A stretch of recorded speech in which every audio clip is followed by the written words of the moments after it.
Good morning everyone. Hello, नमस्ते, नमस्कार। मैं तमन्ना सिंह स्वागत करती हूँ आप सबका on the platform of future academy. आशा करती हूँ आप सब अपने घर में स्वस्थ होंगे, मस्त होंगे और अच्छे से पढ़ाई कर रहे होंगे। तो हम आ गए हैं फिर से आपके लिए कुछ इंपॉर्टेंट 20 क्वेश्चंस लेकर, जिसमें आपके इंग्लिश मैथ्स और रीजनिंग के क्वेश्चंस होंगे और वो आपको सॉल्व करने हैं। तो वीडियो स्टार्ट करने से पहले आपके पास अपना एक पेन और नोटबुक होनी चाहिए जहाँ पे आप क्वेश्चंस को सॉल्व करने वाले हैं। तो जैसा आप सबने बोला था कि जो क्वेश्चन है वो बहुत बेसिक लेवल के हैं, थोड़ा एडवांस लेवल के क्वेश्चन होने चाहिए, इतने इजी क्वेश्चन नहीं आते हैं। तो अब देखो, कुछ क्वेश्चन ऐसे होंगे जो आपको इजी लग रहे होंगे, लेकिन हमें तो सारे स्टूडेंट्स को देख के आगे बढ़ना है ना। तो बहुत बच्चे ऐसे होंगे जिनसे वो क्वेश्चन भी उनको डिफिकल्ट लग रहे होंगे। तो हमने ये सीरीज जब स्टार्ट की तो हमने एकदम बेसिक लेवल से स्टार्ट की है, और अब जब बेसिक लेवल से स्टार्ट करके अब हम इसको थोड़ा एडवांस लेवल पे लेके जाएंगे। तो आशा करते हैं आपको ये वीडियो अच्छा लगेगा। चलिए शुरू करते हैं। और फर्स्ट क्वेश्चन आपका स्क्रीन पे ये रहा। आपका क्वेश्चन है, निम्नलिखित प्रश्न में दिए गए विकल्पों में से संबंधित अक्षरों का चयन करें। आपको इस सीरीज के अकॉर्डिंग जो इस वर्ड के इस सीरीज के बाद जो वर्ड आएगा वो आपको इसमें बताना है। तो जब भी इस टाइप के क्वेश्चन आते हैं तब आपको सबसे इजी यही होगा कि आप पहले सारी एबीसीडी को लिख लो। अगर आप एबीसीडी पूरी लिख लोगे तो आपसे जो भी मिस्टेक्स के चांसेस होंगे वो कम हो जाएंगे। इसीलिए अपन को पूरी अपनी जो एबीसीडी है वो लिख लेनी है एक बार के लिए।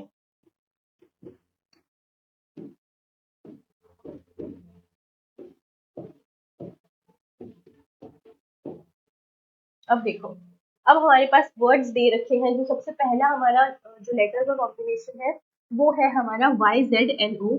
ठीक है, अब अगर जब हम इस वर्ड को नोटिस करेंगे तो इसने Y को रिप्लेस करके क्या ऐड किया है, W।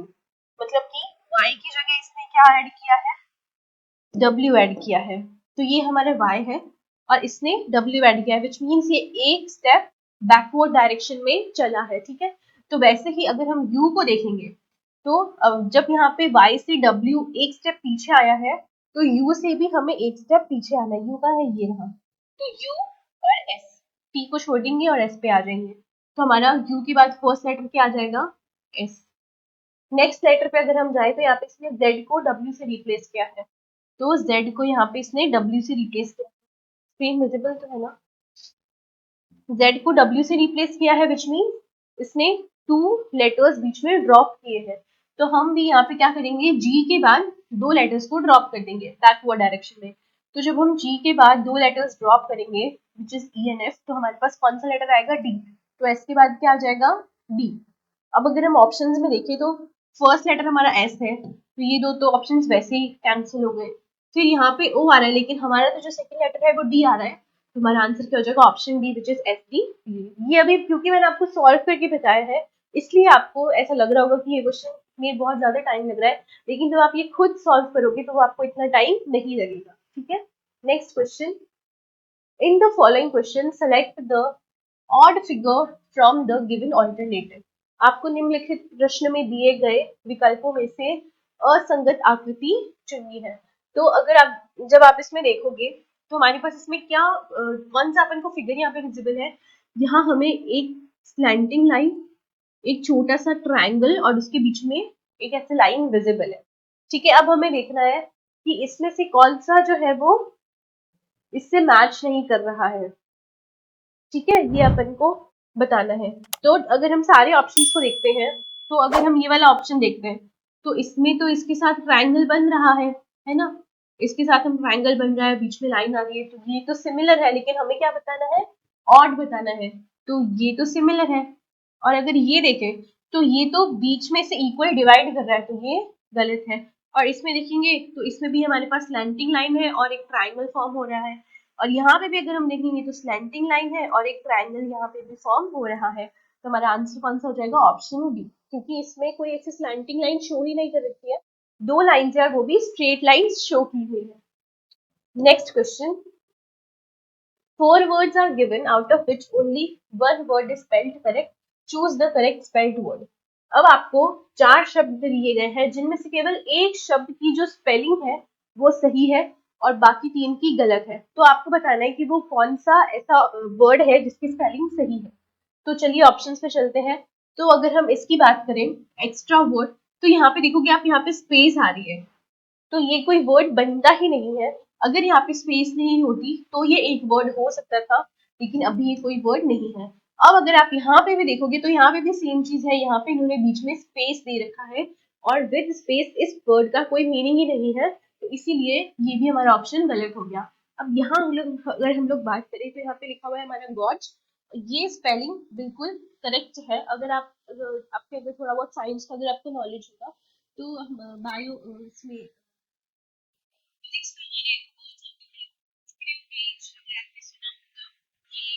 इंस्ट्रूमेंट होता है आपकी फिजिक्स में,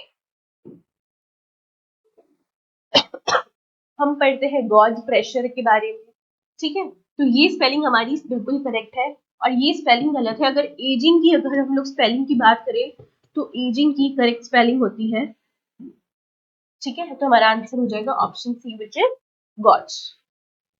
next question, if a mirror is placed on the line AB, अगर आप इस फिगर को देखेंगे, क्या आपको फिगर विजिबल है? अगर आप यहाँ फिगर को देखेंगे तो यहाँ पे इन्होंने एक मिरर पुट कर रखा है, ठीक है, और उस मिरर को हमने नाम दिया है AB। तो अब आपको बताना है कि इस मिरर के, अगर मैं यहाँ पे इस बॉक्स के पास मिरर रख देती हूँ तो इस मिरर पे कौन सी इमेज बनेगी, ये आपको बताना है। If a mirror is placed on the line AB, then out of which of the option figures which figure will be the right image of the question figure, ये आपको बताना है कि इसमें कौन सा जो इमेज हमारी बनेगी वो इनमें से कौन सा फिगर बनेगा। तो अगर मैं यहाँ पे किसी मिरर को रखती हूँ तो ये वाला जो पोर्शन है, ये वाला जो हमारा पोर्शन रहेगा, ये वाला जो पोर्शन रहेगा, ये पोर्शन हमारा यहाँ पे विजिबल होगा, है ना। ये वाला पोर्शन इस साइड पे विजिबल होगा और ये वाला पोर्शन इस साइड पे विजिबल होगा। तो अब देखो मिरर इमेज रखने पे कौन सा ऑप्शन बनेगा, यहाँ पे एक ब्लैक और एक एम्प्टी डॉट है, और यहाँ पे दोनों फील्ड है, तो हमारा ऑप्शन इन तीनों में से कोई हो सकता है, एक फील्ड और एक एम्प्टी डॉट।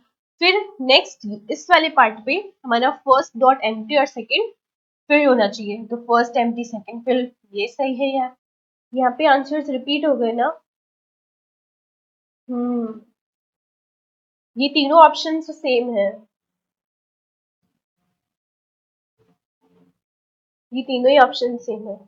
तो बस आपको आइडिया होना चाहिए क्वेश्चन का, मेन मोटिव हमारा है कि आपको पता रहे किस टाइप के क्वेश्चंस आएंगे और कैसे आपको उनको सॉल्व करना है, ठीक है। तो ये हमारा आंसर हो जाएगा। Next question, two figures given on the left side, आपको यहाँ पे दो फिगर्स दे रखे हैं, ये वाली दोनों फिगर्स, ठीक है, are related with score logic rule relation, select the missing figure. आपको इस वाले फिगर के बारे में बताना है कि यहाँ पे कौन सा आएगा। तो अगर हम इस क्वेश्चन को देखें तो इस पार्ट में हमारे पास एरो जो है वो दोनों डाउनवर्ड शो कर रखे हैं, और इसमें भी दोनों जो एरोज है वो डाउनवर्ड है। लेकिन जब इसने ये वाला फिगर शो किया है तो इसमें इसने जो एरोज है उनको एंटी क्लॉकवाइज डायरेक्शन में रोटेट कर दिया है, या फिर हम लोग कह सकते हैं कि इसने उसको 90 डिग्री रोटेट कर दिया है। तो जब इसको 90 डिग्री रोटेट किया है तो जो एरो है वो ऊपर की तरफ आ गए, या फिर हम लोग कह सकते हैं हमारे राइट हैंड साइड की तरफ आ गए। तो अगर इसको 90 डिग्री रोटेट किया है तो इसको भी 90 डिग्री रोटेट करेंगे, और जब इसको 90 डिग्री रोटेट करेंगे तो इसके जो एरो हेड्स हैं वो भी राइट हैंड साइड की तरफ आ जाएंगे। तो वो हमारा कौन सा है, option D. Okay, next question, in the following question select the missing number from the given series. अब ये जो आपको सीरीज गिवन है इसमें आपको मिसिंग नंबर्स के बारे में बताना है कि जो 601 के बाद जो क्वेश्चन मार्क दे रखा है यहाँ पे कौन सा नंबर आएगा। तो जब भी ऐसे क्वेश्चन आएंगे आपको क्या ध्यान रखना है, आपको इन दोनों नंबर्स में डिफरेंस पता करना है। जब हम लोग 691 में से 670 माइनस करेंगे तो हमारे पास आंसर क्या आएगा, 21। तो इन दोनों नंबर्स में कितना डिफरेंस है, 21 का। फिर जब आप 670 को 648 से माइनस करोगे तो यहाँ पे डिफरेंस कितना आएगा, यहाँ आएगा 22 का। और जब यहाँ आप देखोगे तो यहाँ डिफरेंस 23 आपको विजिबल होगा, और यहाँ क्लियरली विजिबल है कि जो डिफरेंस है वो कितना है, 24। तो जब आप देखोगे कि यहाँ पे डिफरेंस 1 नंबर से इंक्रीज करता जा रहा है, ठीक है, तो हमें नेक्स्ट जो नंबर देखना है उसमें भी जो डिफरेंस है वो कितना होना चाहिए, 25 का डिफरेंस होना चाहिए। अब ये सारे ऑप्शंस है, इनमें से एक ऑप्शन आपको ट्राई करके देखना पड़ेगा, क्योंकि सारे 5 की मतलब 500 से प्लस की रेंज में ही है। अगर आप एक नंबर पे देख लोगे तो आपको आइडिया हो जाएगा कि कितने नंबर्स एक्सीड कर रहे हैं या कितने नंबर्स कम हो रहे हैं। तो अगर हम लोग फर्स्ट ऑप्शन के साथ जाते हैं कि 601 से अगर हम लोग 576 माइनस करेंगे तो हमारे पास क्या आंसर आएगा, 1125, और हमें 25 का डिफरेंस चाहिए था, तो हमारा आंसर हो जाएगा option A which is 570। Next question, in the following question select the odd figure from the given alternatives। अब आपके पास ये 4 ऑप्शंस दे रखे हैं, इसमें से आपको असमान आकृति का चयन करना है। तो अगर हम ऑप्शंस को देखें तो हमारे पास जो इसके अंदर फिगर्स हमें गिवन है वो सारे ऐसे डायमंड की शेप में, फिगर्स सबके सिमिलर है, शेप्स जो इसमें आपको दिख रहा है वो सारे सिमिलर है, लेकिन अलग डिफरेंस क्या चीज में है, इसके अंदर जो ये प्लस साइन शो कर रखे हैं इनके जो नंबर्स है वो वेरिएबल है सारी फिगर्स में। अगर आप यहाँ देखेंगे तो यहाँ सिर्फ और सिर्फ 2 साइन है, ठीक है, यहाँ पे हमें 2 साइन विजिबल है, यहाँ पे ऐसे 6 साइंस विजिबल है, और यहाँ पे 4 साइंस विजिबल है, और यहाँ पे 3 साइंस विजिबल है। तो अगर आप इन चारों में डिफरेंस देखेंगे तो ये तीनों तो आपके इवन नंबर्स आ रहे हैं और ये आपका ऑड नंबर आ रहा है, तो हमारा आंसर कौन सा हो जाएगा, option D. Next question, two figures are given on the left side, ये ऐसा क्वेश्चन हमने अभी पहले किया था वैसे ही है। इस क्वेश्चन में इन लोगों ने क्या किया है कि यहाँ पे जो आपको सर्कुलर दिख रहे हैं एरो हेड, ठीक है, यहाँ पे सर्कुलर है और यहाँ पे इन्होंने ये चीज ट्रायंगुलर एरो से रिप्लेस कर दी है। अब आपसे पूछा है कि इस वाले पोर्शन में क्या आएगा, तो ये दोनों चीज सेम है। अगर आप देखोगे तो डिफरेंस बस यही है कि यहाँ पे सर्कुलर फॉर्मेट में है और यहाँ पे ट्रायंगुलर फॉर्मेट में है। तो ये वाला जो है यहाँ पे भी हम लोग क्या करेंगे, बस सर्कुलर को हम लोगों को किसमें ट्रांसफॉर्म करना है, ट्रायंगुलर शेप में। तो अगर हम देखेंगे कि फर्स्ट वाले एरो में हमारा जो सर्कल है वो राइट हैंड साइड है और सेकेंड एरो में लेफ्ट हैंड साइड है, तो वही यहाँ पे हमारा जो ट्रायंगल है वो राइट हैंड साइड है और नीचे वाला जो है वो लेफ्ट हैंड साइड है, तो हमारा आंसर कौन सा हो जाएगा, ऑप्शन ए। इतने इजी क्वेश्चन आते हैं। अगर आप यहाँ पे देखोगे तो यहाँ पे दोनों साइड सेम है, यहाँ पे दोनों साइड सेम है, तो ये तो ऑप्शन वैसे भी नहीं हो सकते हैं हमारे। फिर आते हैं नेक्स्ट क्वेश्चन पे। इसने बोला है एक निश्चित कूट भाषा में मेकर्स को KAMSRE लिखा जाता है, उसी कोट भाषा में हेडर का कूट रूप क्या होगा, ये आपको बताना है। तो जब इस टाइप के क्वेश्चन आते हैं तो आपको कैसे सॉल्व करना है, हमारे पास वर्ड गिवन है मेकर्स और उसको इसने ऐसे ट्रांसफॉर्म किया है। अब हमारे पास दूसरा वर्ड इसने दिया है हेडर, जिसको हमें दूसरी लैंग्वेज में, दूसरी जो कोड लैंग्वेज है उसमें हमें कन्वर्ट करना है। तो जब आप इसमें देखोगे तो इन्होंने क्या किया है, जो फर्स्ट लेटर है उसको इन्होंने थर्ड लेटर से इंटरचेंज किया है। तो यहाँ पे भी हम यही करेंगे कि जो फर्स्ट लेटर है उसको हम थर्ड लेटर से इंटरचेंज कर देंगे, तो जो ए है वो पहले आ जाएगा, ठीक है। फिर जो सेकेंड लेटर है इनका वो इन्होंने रिप्लेस नहीं किया है, उसको छेड़ा नहीं है, जहाँ पे वो है वहीं पे रखा है। तो यहाँ पे भी हम लोग जो हमारा सेकेंड लेटर है वो एज इट इज रख देंगे। अब अगर हम ऑप्शंस की बात करते हैं तो हमारे 2 लेटर्स जो है वो ए ई आ रहे हैं, यहाँ पे भी ए ई है, यहाँ पे भी ए ई है, लेकिन यहाँ पे ए एच है, तो ये ऑप्शन गलत हो जाएगा, और यहाँ पे भी ए ई है, ठीक है। अब अगर हम ऑप्शन से ही आगे बढ़ते हैं तो हमारा जो थर्ड लेटर है वो तीनों में एच कॉमन है, मतलब कि हमारा थर्ड लेटर क्या हो जाएगा, एच। और अगर हम यहाँ से भी देखें तो इन्होंने फर्स्ट लेटर को उठा के थर्ड पोजिशन पे रखा है, तो हमारा भी फर्स्ट लेटर उठ के थर्ड पोजिशन पे आ जाएगा, ठीक है। तो ए ई एच हो गया। फिर फोर्थ लेटर का इन्होंने क्या किया है, ई को इन्होंने रिप्लेस किया है लास्ट लेटर से, तो हम भी यहाँ पे कर देंगे कि जो हमारा फोर्थ लेटर है उसको हम लास्ट लेटर से रिप्लेस कर देंगे और हमारा आंसर आ जाएगा। हमारा फोर्थ लेटर क्या है, आर है, और यहाँ पे भी हमारा आर आ रहा है, ठीक है। तो आपका आंसर हो जाएगा ऑप्शन डी। अब आगे बढ़ते हैं। Next question, which figure is similar to the given figures. अब आपको यहाँ पे 2 फिगर्स दे रखे हैं, एक तो आपको स्क्वायर दे रखा है और एक आपको हेक्सागन दे रखा है। आपको बताना है कि निम्नलिखित आकृतियों के समान कौन सी आकृति है। अब इन 4 के सिमिलर कौन सा है वो आपको बताना है इन दोनों के अकॉर्डिंग। अब अगर हम इन दोनों की बात करें तो इसमें 4 साइड्स आपको विजिबल है और इसमें 6 साइड्स विजिबल है, और इन दोनों के अंदर एक सॉलिड स्मॉल स्क्वायर और हेक्सागन दोनों के अंदर इंक्लूडेड है। तो अगर हम इन सारे ऑप्शंस की बात करें, ठीक है, तो अगर हम पहले सेकंड ऑप्शन पे आते हैं, तो ये जो हमारा सर्कल हो गया, ये इनसे बिल्कुल भी रिलेटेबल नहीं है। ये हमारा पेंटागन हो गया, ये भी बिल्कुल रिलेटेड नहीं है। और एक चीज अगर हम और नोटिस करें, तो जैसा शेप है, जो एक्सटर्नल शेप है, वो ही आपके इंटरनल शेप में सॉलिड फॉर्म में प्रेजेंट है।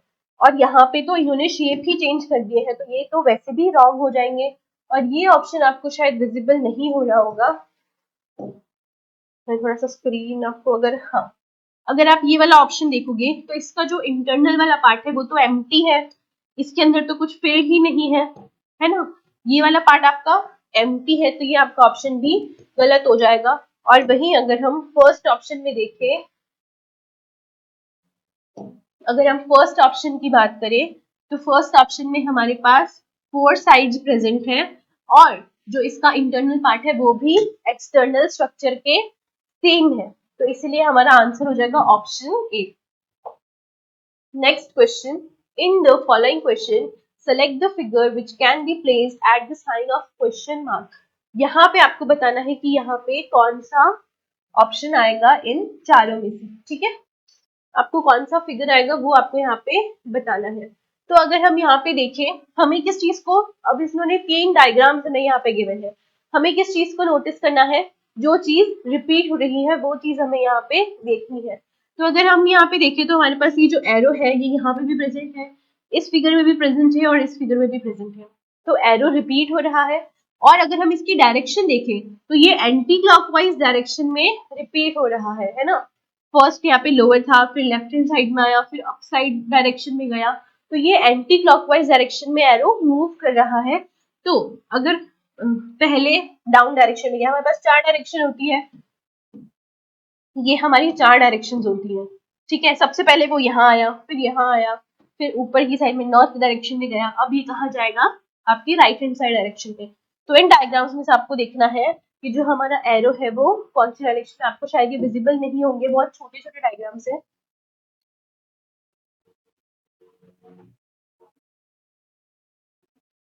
अब आपको थोड़े विजिबल हो डायग्राम्स, तो आपको देखना है कि जो एरो है वो अपने राइट हैंड साइड में कौन से डायग्राम में आ रहा है, तो वो आ रहा है ऑप्शन बी में। कौन से डायग्राम में आ रहा है, ऑप्शन बी में। तो हमारा आंसर क्या हो जाएगा, ऑप्शन बी, ठीक है। अब मूव करते हैं हम हमारे नेक्स्ट क्वेश्चन की तरफ। तो चलो, ये हमारे अब कुछ जीके के क्वेश्चन आ गए हैं। In order to avail the benefits of Pradhan Mantri Shram Yogi Maandhan Yojana, monthly income should be up to rupees. आपको बताना है कि प्रधानमंत्री श्रम योगी मानधन योजना का लाभ पाने के लिए मासिक आय कितनी तक होनी चाहिए, विच इज मंथली इनकम आपकी कितनी होनी चाहिए, ये होनी चाहिए आपकी 15,000 तक, ठीक है। 15,000 तक होनी चाहिए, तब आपको इस जो हमारी प्रधानमंत्री श्रम योगी मानधन योजना है, इसका आप जो बेनिफिट्स है वो आप ले पाएंगे। अगर इससे ज्यादा हुई तो फिर आप इसमें एनरोल नहीं कर पाएंगे। Next question, The launch of Aditya L1 was accomplished successfully on। आपको बताना है कि आदित्य L1 का जो प्रक्षेपण था वो सफलतापूर्वक कौन सी डेट को किया गया था। ये हमारी क्या थी, ये हमारी एक आदित्य L1 सैटेलाइट है, ठीक है। आपको बताना है कि ये कब लॉन्च हुई थी। तो कब लॉन्च हुई थी, ये हुई थी हमारी सितंबर 2 2023। नेक्स्ट क्वेश्चन, राष्ट्रीय पेंशन योजना व्यापारियों और स्वनियोजित व्यक्तियों के लिए 2019 के लाभ पाने के लिए वार्षिक टर्नओवर डैश से कम होना चाहिए। आपको बताना है कि एनुअल इनकम आपकी कितनी कम होनी चाहिए जिससे आपको पेंशन योजना का लाभ मिल सके। तो वो कितनी होनी चाहिए आपकी, 1.5 करोड़ से कम होनी चाहिए, विच इज 1.5 करोड़ से कम इनकम। अगर आपकी एनुअल इनकम 1.5 करोड़ से कम हुई तो आपको पेंशन का लाभ मिलेगा। नेक्स्ट क्वेश्चन, आर्थिक सर्वेक्षण 2020-21 के अनुसार 2018-19 में बिहार की प्रति व्यक्ति आय कितनी थी। यहाँ पे जब बिहार में 2018-19 में एक सर्वे हुआ था पर कैपिटा इनकम के ऊपर, तो उस टाइम पे बिहार की पर कैपिटा इनकम कितनी थी ये आपको बताना है। तो तब क्या इनकम थी उनकी 2018-19 में, जो इनकी एनुअल इनकम थी, जो पर कैपिटा एनुअल इनकम थी वो कितनी थी, 40,982 rupees. Next question, dash is observed a day before Deepawali in the month of Kartik. Kartik माह में दीपावली से एक दिन पहले क्या मनाया जाता है? वो क्या होता है, हमारा काली पूजा हम लोग सेलिब्रेट करते हैं। और वो कहाँ सेलिब्रेट होता है? वेस्ट बंगाल और हमारी ईस्टर्न इंडिया साइड में दीपावली से एक दिन पहले हम लोग काली पूजा सेलिब्रेट करते हैं। कौन कहाँ पे करते हैं? वेस्ट बंगाल और ईस्टर्न इंडिया साइड में। Next question, the largest inhabited riverine island in the world is located in the dash river. आपको बताना है दुनिया का सबसे बड़ा आबाद नदी द्वीप डैश नदी में स्थित है। कौन सी नदी है जहां पे दुनिया का सबसे बड़ा नदी द्वीप प्रेजेंट है? तो वो है हमारा ब्रह्मपुत्र। नेक्स्ट क्वेश्चन, सितंबर 2023 में अमृत वृक्ष आंदोलन पहल किस भारतीय राज्य ने शुरू की? ये आपको बताना है। Which Indian state launch the Amrit Vriksh Andolan initiative in सितंबर 2023? तो वो कौन से स्टेट ने की थी? आसाम ने की थी। और वो डेट क्या थी? वो थी हमारी 17 सितंबर 2023। ठीक है, जब ये आंदोलन का इनिशिएटिव लिया गया था। Next question, Kalinga is the ancient name of. आपको बताना है कलिंगा कौन से स्टेट का एंशियंट नेम है, ये आपको बताना है। तो वो किसका है? हमारे कोस्टल ओडिशा का। ठीक है, और ओडिशा भी अब हम क्या बोलते हैं? ओडिशा को भी अब ओडिशा प्रोनाउंस किया जाता है, उड़ीसा नहीं करते हैं। Next question, the national bank for agriculture and rural development NABARD was set up in. आपको बताना है कि जो नाबार्ड है वो कब सेटअप हुआ था, कौन से ईयर में सेटअप हुआ था? तो वो कौन सा ईयर था? 1982। और वो डेट कौन सी थी? 12 जुलाई। ठीक है, तो ये थे आपके कुछ 20 क्वेश्चन। आशा करती हूँ आपको ये सेशन पसंद आया होगा। तो with this, thank you and all the very best.